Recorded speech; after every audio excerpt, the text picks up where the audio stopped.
जंग मई में field marshal की जेर क़यादत अफवाज पाकिस्तान ने दुश्मन के छक्के छुड़ाए, भारत के 7 जहाज गिराए। शहबाज शरीफ का वज़ीर आज़म हाउस में क्रिसमस की तकरीब से खिताब, वाज़ेह कर दिया अक़लियतों के साथ नाइंसाफ़ी पर कानून पूरी क़ुव्वत से हरकत में आएगा।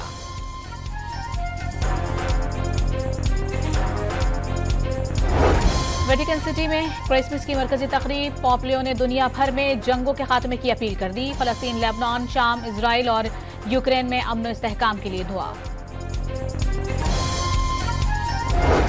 तहरीक इंसाफ का लाहौर में स्ट्रीट मूवमेंट का ऐलान, वज़ीर आला खैबर पख्तूनख्वा कल लिबर्टी चौक से औरेगा सेंटर तक मार्च की क़यादत करेंगे।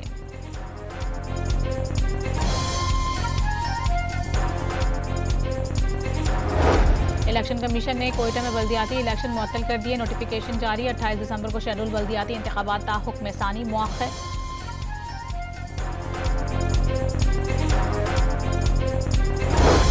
और लाहौर के इलाके मॉडल टाउन सी ब्लॉक में दुकान में सिलेंडर धमाका, 4 अफराद जख्मी।